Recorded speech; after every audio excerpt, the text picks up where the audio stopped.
Carrot வச்சு carrot halwa எப்படி பண்ணுறதுன்னு பார்ப்போம்.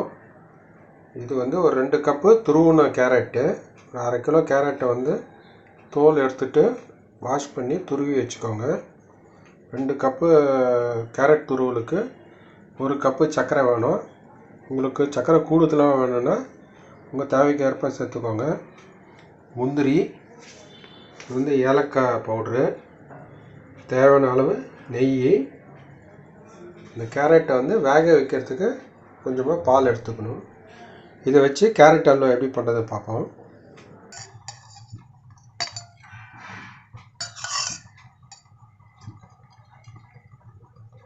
கேரட்டை வதக்கிறதுக்கு ஒரு 3 டீஸ்பூனு நெய் எடுத்துக்கோங்க. இந்த நெய்யில் வந்து முதல்ல கொஞ்சம் கேரட்டை வதக்கிக்கலாம்.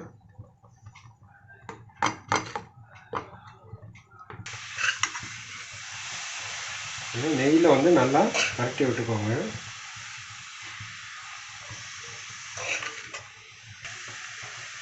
நல்லா வதக்கி விட்ட அப்புறமா இந்த கேரட்டு முழுகிற அளவுக்கு கொஞ்சம் பால் ஊற்றி வேக வச்சிடலாம்.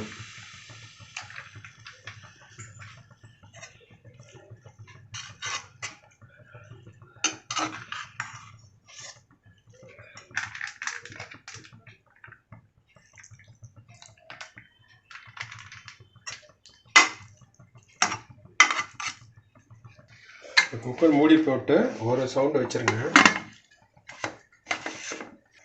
ஒரு சவுண்டு வந்து குக்கர் ஆறிடுச்சு. குக்கர் திறந்து பார்த்துடலாம்.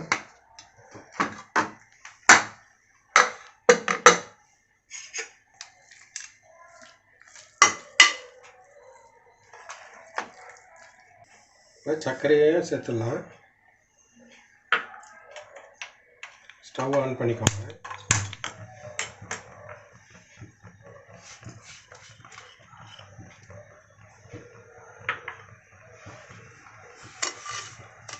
கலந்து விட்டுக்கோங்க.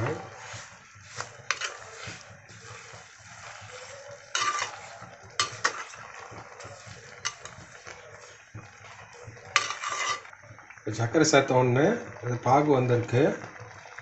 இந்த கேரட்டு அந்த பாகுலேயே இன்னும் கொஞ்சம் நேரம் அது வேகட்டும், தண்ணியை சுண்டட்டும். நல்லா ஓரளவுக்கு சுண்டிடுச்சு. இதில் கொஞ்சம் ஏலக்காய் பொடி சேர்த்துக்கலாம்.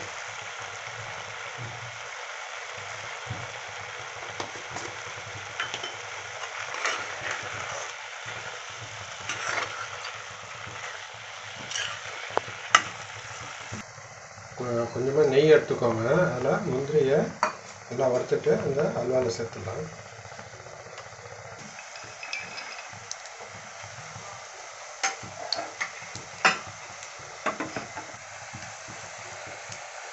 நெய் நல்லா ரோஸ்ட் ஆகிடுச்சு, முந்திரி ரோஸ்ட் ஆகிடுச்சு. இதை வந்து இந்த கேரட் அல்வாவில் சேர்த்துருங்க.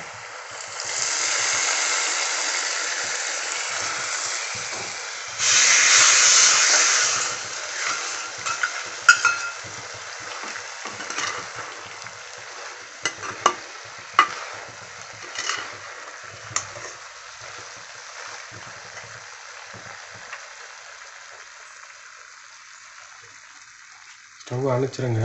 கேரட் அல்வா ரெடி ஆகிடுச்சு. Carrot halwa ready. இதுதான் நீங்கள் கோவா கூட சேர்த்து பண்ணலாம், இன்னும் ரிச்சாக இருக்கும், க்ரீமியாக இருக்கும். இது கேரட்டு, சர்க்கரை, முந்திரி, ஏலக்காயில் போட்டு செஞ்சது. இது வந்து டெசர்ட்டுக்கு நல்லாயிருக்கும். நீங்களும் ட்ரை பண்ணி பாருங்கள்.